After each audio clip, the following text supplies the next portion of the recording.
Assalamu alaikum warahmatullahi wabarakatuh. Hope you're doing well. We are continuing our reading of the biography of Uthman ibn Affan, who was a companion of the Prophet, peace be upon him, and one of the caliphs of Islam in its most ancient history. We were dealing with the conquests of the Egyptian front. Let's begin. Bismillahirrahmanirrahim. But also it's dealing with conquests in the era of Uthman in general. Okay? Abdullah fought until the city was besieged and finally conquered. He found an exceptional amount of wealth therein. Abdullah sent his troops to different areas.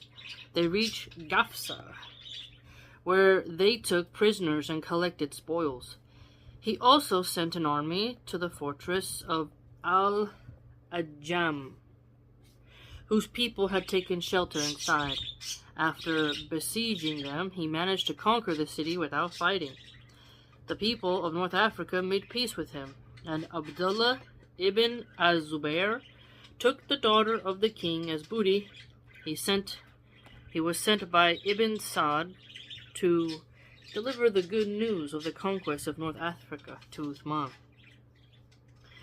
When the Byzantines on the coast saw what had happened to Georgia and the people of Sparta, they became upset and assembled, writing to each other about the war that Abdullah ibn Sa'd had waged on them, since they were afraid of him.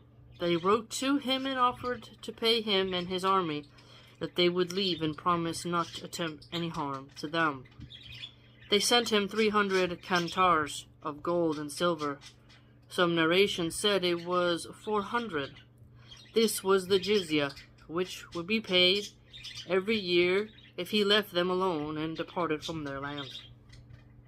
He accepted their offer and took the money. It was also stipulated that whatever spoils Muslims had gained before the treaty were theirs to keep, but was taken after it would be given back. After spending 1 year and 3 months in North Africa, or 1 year and 1 month, according to another narration, Abdullah returned to Egypt.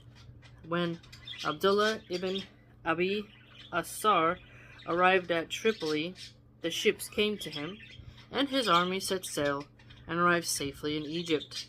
Then he sent 1/5 of the spoils and other wealth gained from the battle of Uthman ibn Affan. So here we see another great example of when the believers start to really learn a lot about going about in the Navy exercises and really gaining control of the ocean.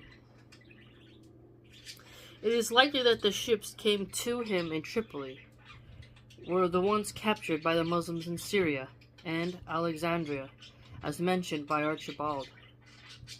It was not difficult for the Arabs to possess warships, either ready ones or easily buildable, and they had taken over the Byzantine dockyards in Alexandria and Syria.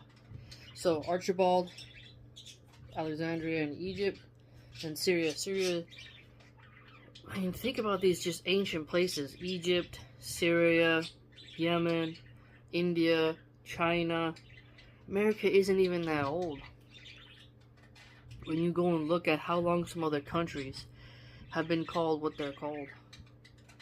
Some narrations relate that Abdullah ibn Sa'd returned from Egypt to North Africa because his people had broken the treaty in 33 AH. He defeated them and established a base for the Islamic system there.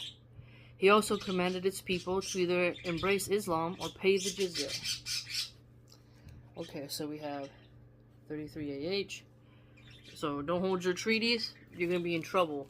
Now, what's fascinating too is you get a lot of overlap with the colonists in America not keeping their contracts with the tribes. It's quite fascinating how often the Americans, the colonists, broke their treaties with the tribes. The heroism of Abdullah ibn Zubayr in the conquest of North Africa. Ibn az-Zubayr's actions indicate lofty aspirations to reach very ambitious goals, which were usually surrounded by danger. He was 27 years old at the time. Look at that. Today, 27-year-olds are just babies. Meanwhile, az-Zubayr is like out there just kicking ass and taking names. And he was not known to have done anything this daring and brave in the past. One may ask, how did he suddenly decide to embark on this dangerous mission? The answer is that such risky actions are undertaken only by exceptional people who yearn for paradise. When Ibn az-Zubayr embarked on this risky endeavor, he had no desire for this world. He only hoped for what Allah had promised the fighters in his cause according to their ability, whether they achieve victory or martyrdom. So, let's see, it's going to be interesting. I wonder if there's a book just about Abdullah ibn az-Zubayr, because when we don't hear a lot about the companions, we don't really, I think, dig in too much to them, and I think that's a very sad thing. That was something we should do, and I'm hoping right now that you will learn a lot from this series on Uthman. The Battle of Dat as-Sawri. The Byzantines were crushed in North Africa, and their shores fell under Muslim rule after the Islamic Navy took control of the coastline of the Mediterranean between Rhodes and Cyrenaica. Okay, so the Islamic Navy taken over.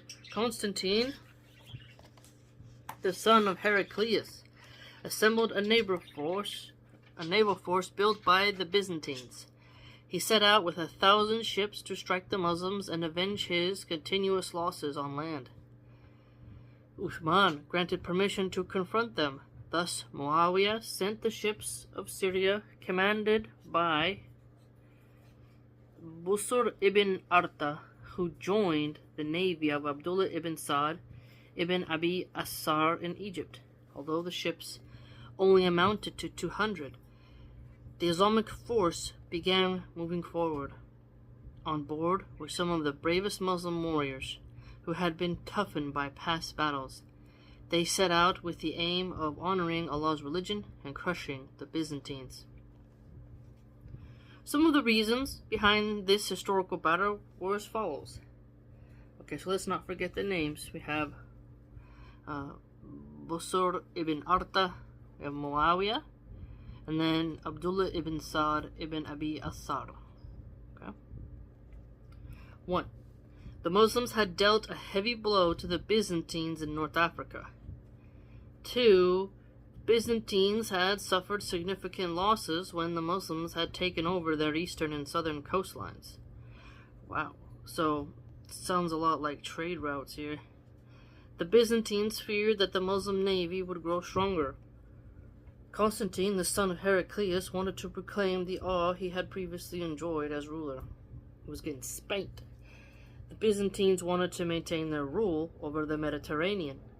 This way, they could control its islands and use them to attack the shores of the Arabs. The Byzantines wanted to reclaim Alexandria, which had been quite valuable to them. Everyone wants Alexandria. Everybody wants Egypt. Not today. I mean, Egypt's not really anything on the world stage anymore. Pardon me. But in the past, everybody wanted Egypt. The location of the battle. Historians differ on where exactly the battle took place. The Arab sources do not mention it, with the exception of one, as far as we are aware, which mentions the precise location. Another source states that this is actually the place to which the Byzantines were heading. Dr. Shouki Abul Khalil thinks it is likely that the battle took place on the shores of Alexandria, and this is due to the following. Okay, let's see. So, shores of Alexandria. Okay.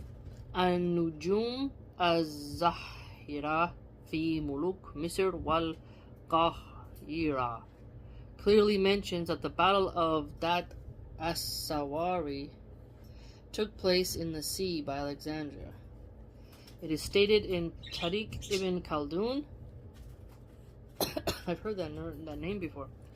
After Ibn Abi Asar had afflicted North Africa and returned to Egypt, Constantine, the son of Heraclius, set out to invade Alexandria with 600 ships. Wow. So 600 ships. Okay, the Muslims, they have, was said 200 ships. Greatly outnumbered. The Arab sources do not mention the location of this battle, connected it with the Byzantine losses in North Africa.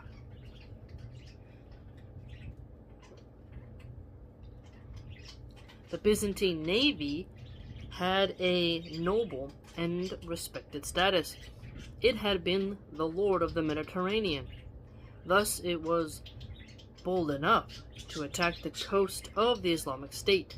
This is why Dr. Shawki Abu Khalil deemed it most likely that the Byzantine navy sailed to the shores of Alexandria with the intention to reconquer it.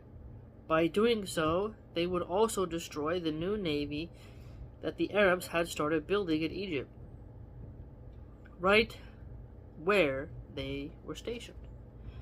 This, in return, would ensure that the waters and the islands of the Mediterranean would be under their control.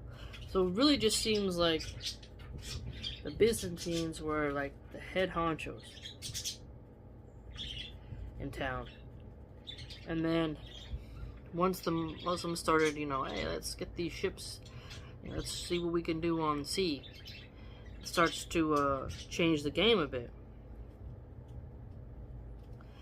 Non-Arab sources call that as-Sawari the Battle of Phoenicians. Okay, let's write that down. Let's see. The Battle of, and then we're going to put Phoenicus.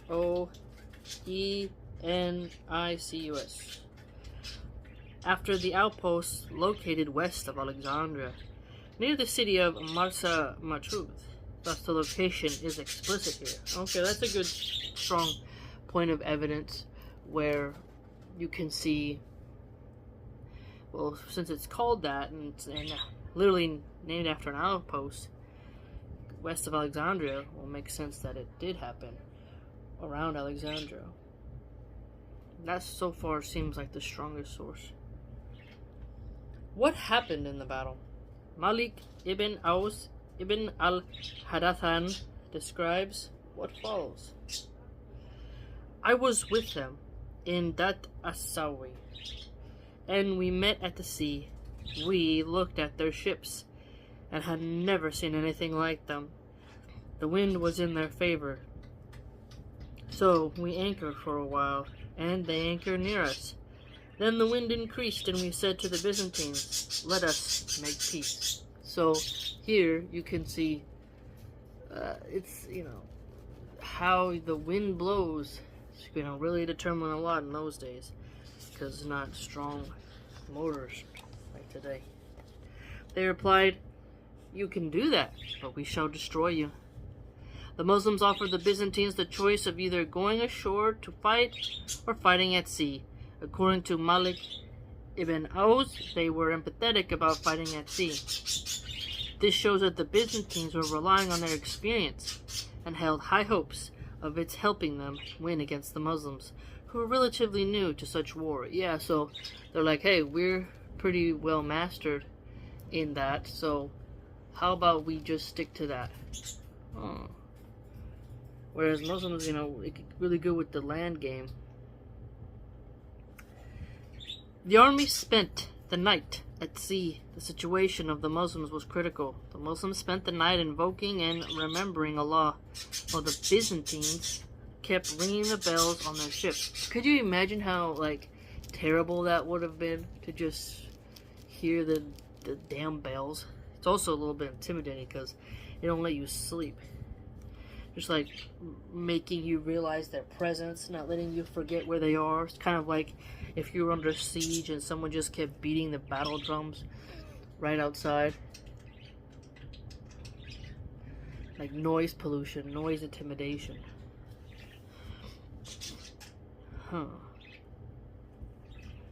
bells. In the morning, Constantine wanted to hasten to fight, but when Abdullah ibn Sa'd ibn Abi Asar had finished leading the Fajr prayer, he consulted his advisors, and together they came up with a strategic plan. They decided that the battle should take place on land, even though they were really standing on ships. How could this be? Abdullah ordered his ships to draw close to the enemy ships until they were touching. A group of self-sacrificing fighters went down into the water and tied the Muslims and Byzantine ships together with thick ropes. There were 1,200 ships, of which every 10 or 20 were now tied together. Hence, the ships formed pieces of land upon which the fighting could take place. Look at that. Tied the ships. Now, that is interesting. Instead of, I don't think they had cannons at this time. But fiery arrows, things like that, could really cause a problem. But it appears, pardon me, that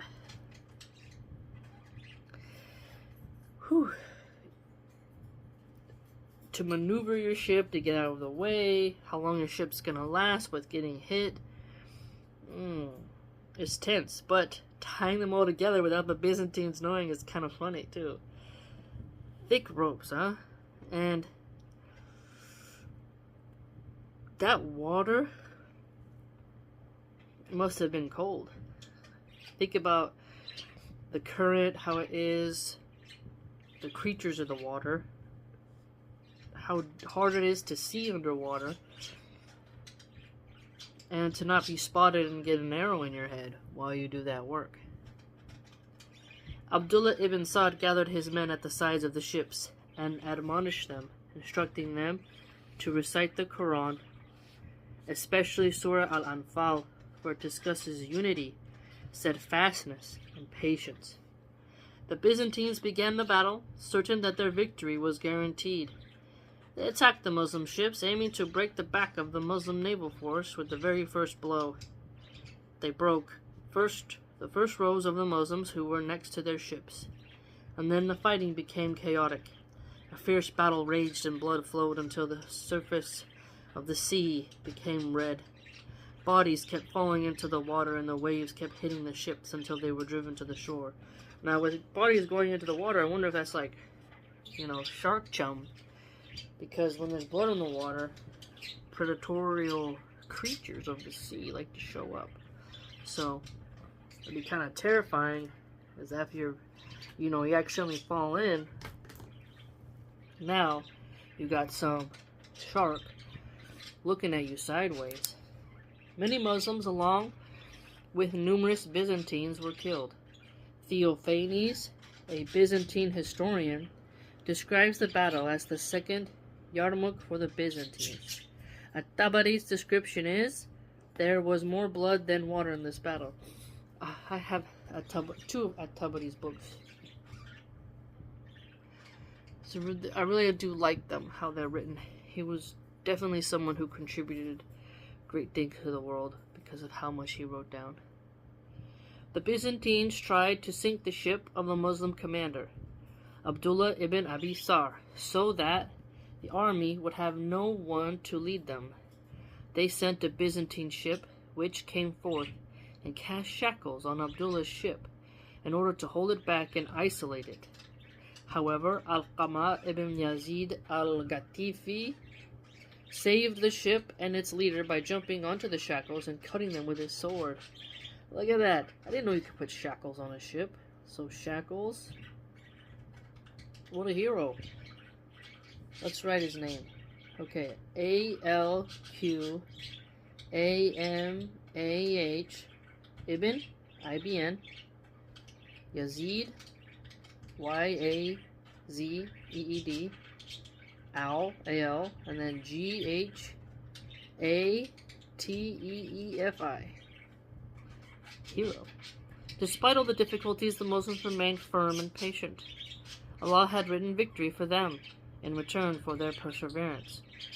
The remainder of the Byzantine navy was driven away, commander Constantine himself was almost captured, as mentioned by Ibn Abdul Hakam, but he managed to escape after seeing his forces collapse and the dead bodies of his men thrown ashore by the waves.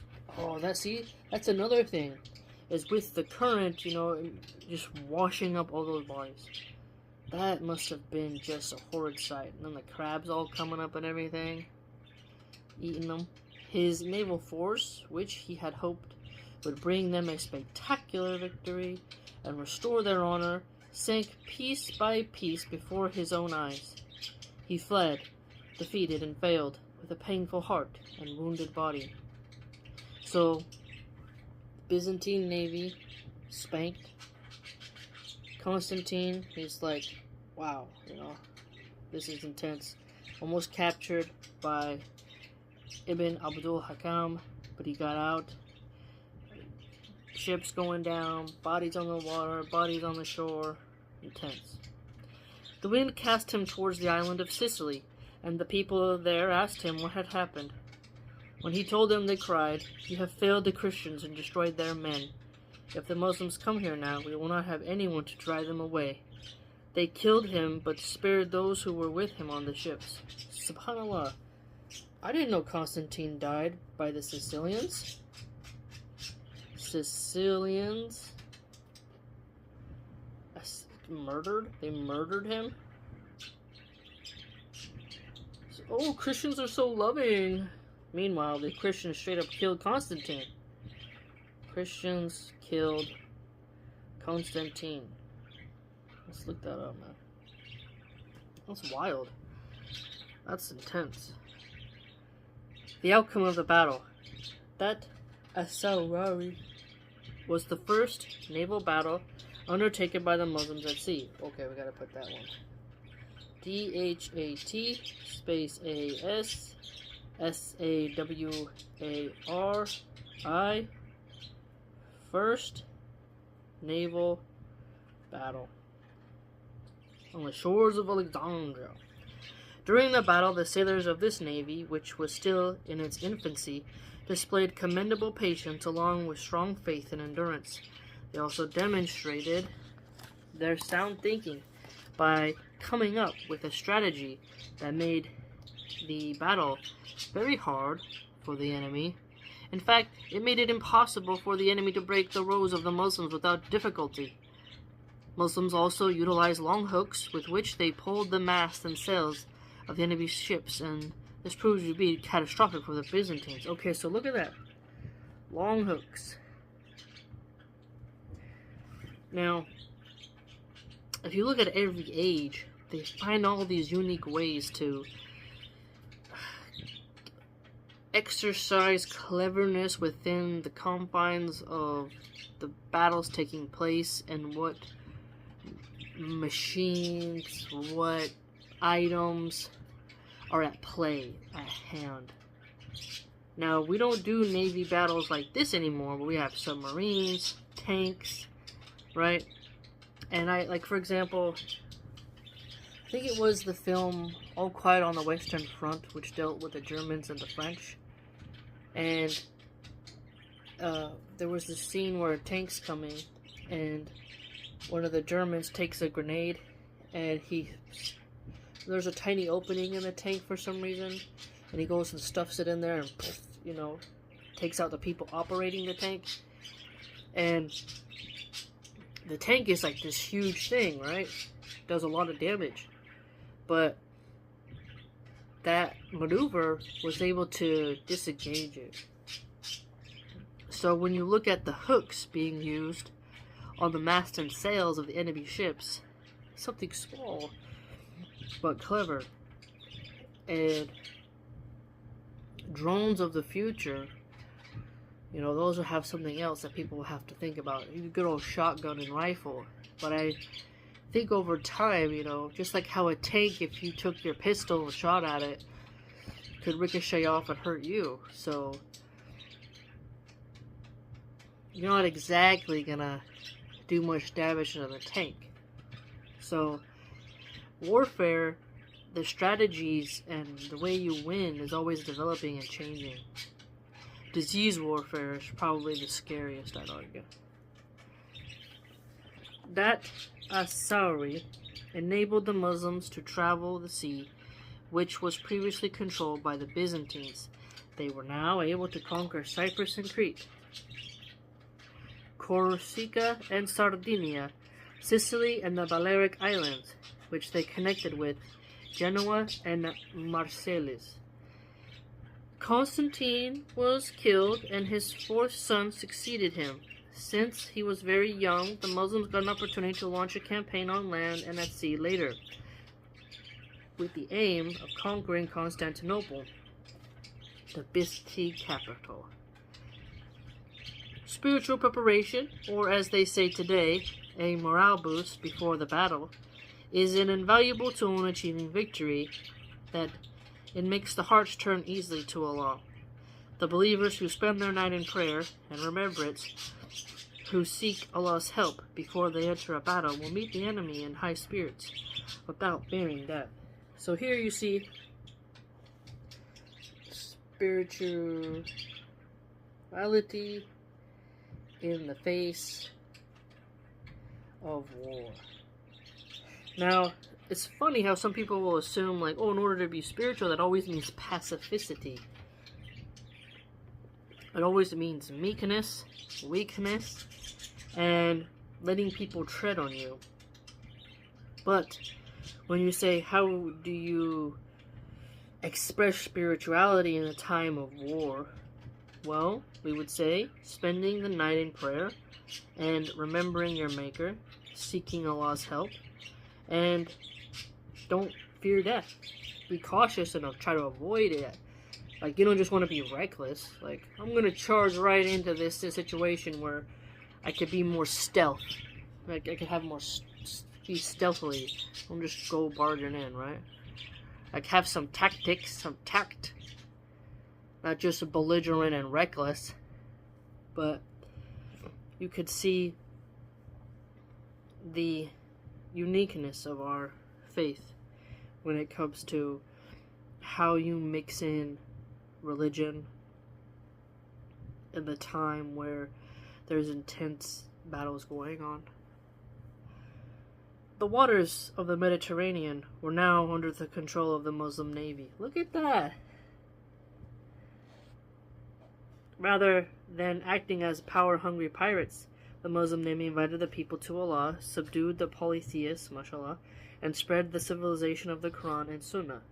So I like when we hear about how the Muslims, our people, control territories. Because you see today how many Muslim nations are really not doing so well.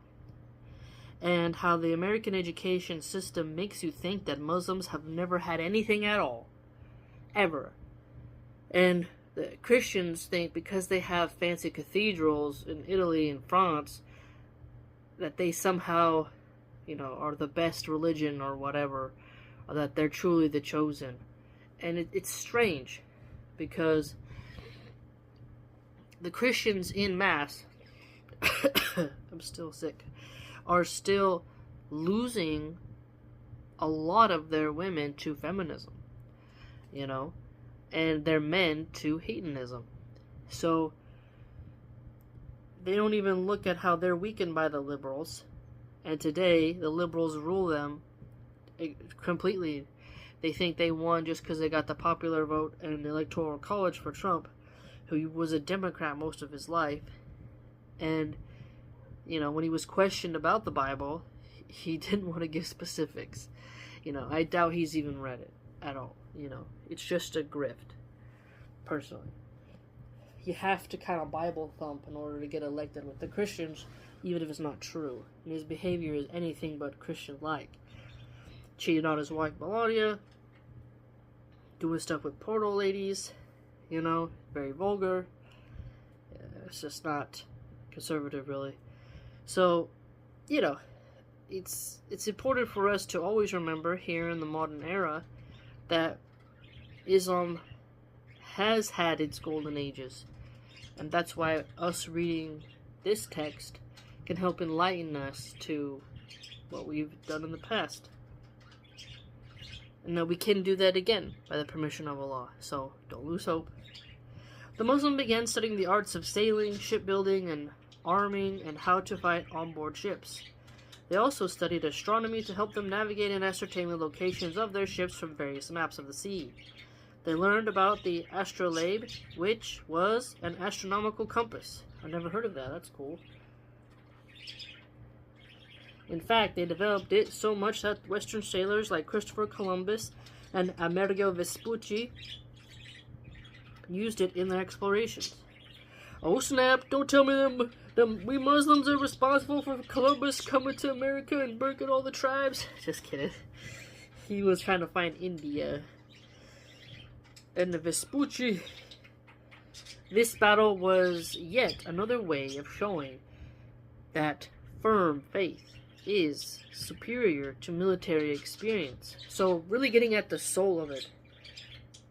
I think the Japanese really had some of that in World War II, even though they lost.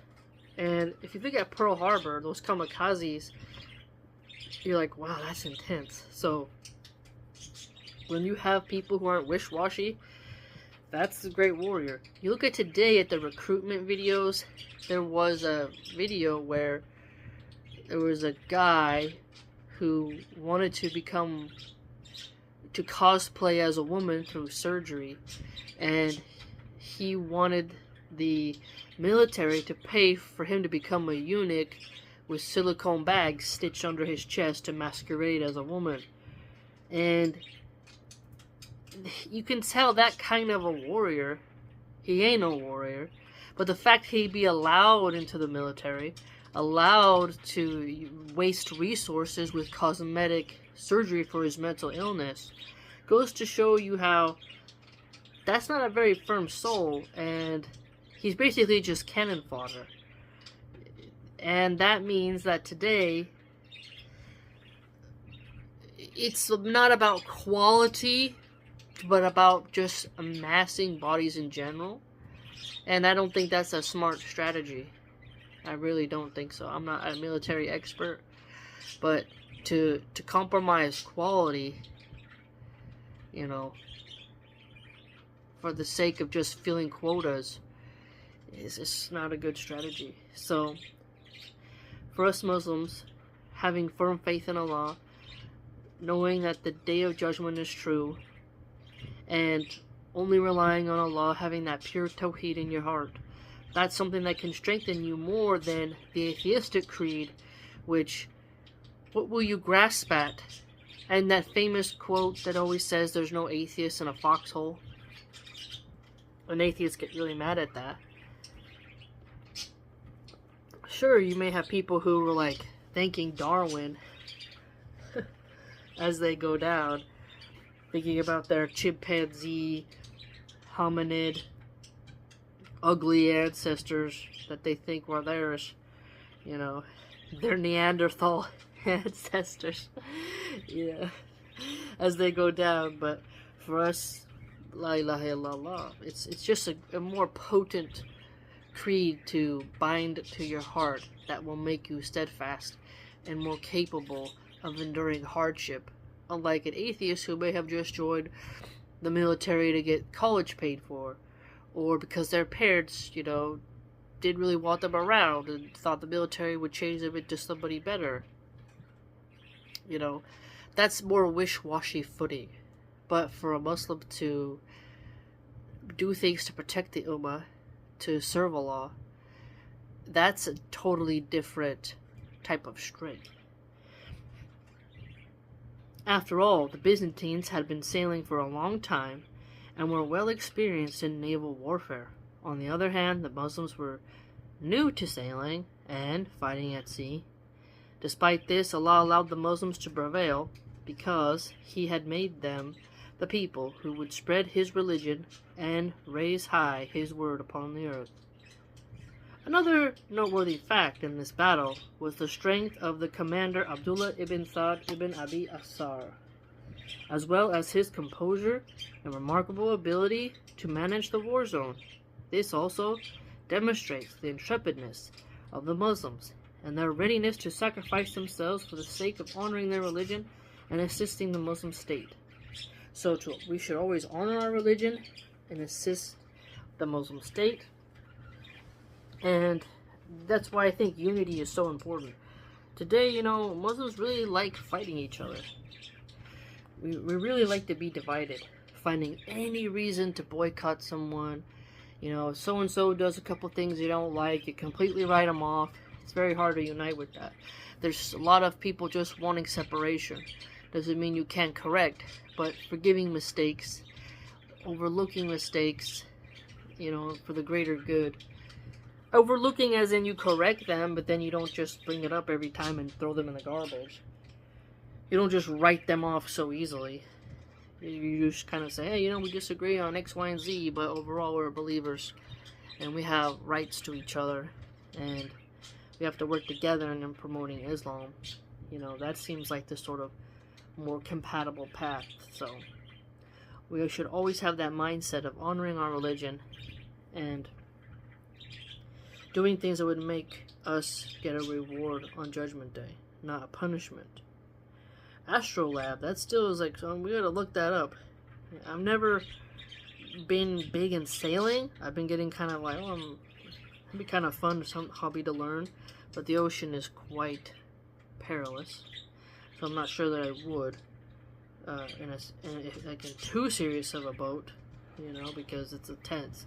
But being on the ocean is no small thing. We kind of forget that. We see like a small river or a fishing boat and everything's fine, but no one can control the ocean. And how many ships have just met the sea bottom? You know? Titanic hit an iceberg. The Titan submersible burst down there. Try to go down to visit the Titanic. Cargo ships, you can see videos where they're on the ocean, and it's just these huge waves, and then some cargo comes undone and falls into the ocean. It's just such an intense thing where you realize, hey, this water body is scary. Not only does it contain salt, so like you can't really drink that water, just make you more thirsty. You can't pierce its depths as easy with your vision. And it's cold. You freeze to death. And it'll tire you out.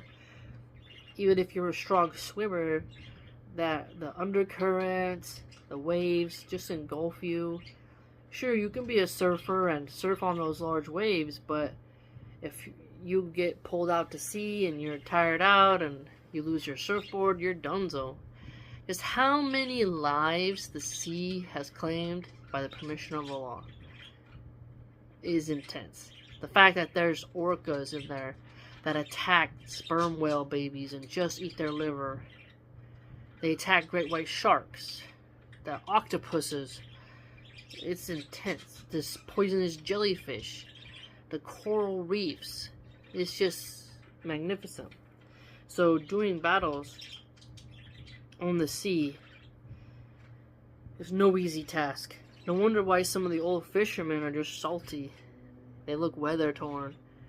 When you meet someone who's a real ocean goer, they've seen a lot. They've seen a lot. And it's scary even if you're flying over that in a helicopter or airplane. You just look down and all you see is water. And if your plane crashes and then you're just in a life vest floating on the water and, you know, something beneath you, you can't even see, it just comes up, chomp, chomp, chomp, dunzo. Wow. Whew. It's scary, man. So that's a really fascinating section just about that battle. And Constantine being murked. And then Muslims going on to conquer Cyprus, Crete, Corsica, Sardinia, and the Balearic Islands, along with how they connected Genoa and Marseilles. It's intense. Intense. Alright, please like, comment, subscribe. I've noticed that YouTube does like to take away views, and really throttle things going down. But if there's depravity on YouTube, that gets tons of views, or just nonsense. So don't think that your share, your comment, and that your like doesn't matter, because it does. I used to not really say that in the past, but I think it's necessary now, because there's so many attacks on Islam that I think there's a huge agenda just to really hold down as many Islamic leaning channels as possible, which shows we must be winning if they're so desperately trying to hold us back, hold us down, no matter what our genre of content is. Right? Take care. Please join the blog, and you can do so by going to www.subscribestar.com/MilahanArchive. Hope to see you there.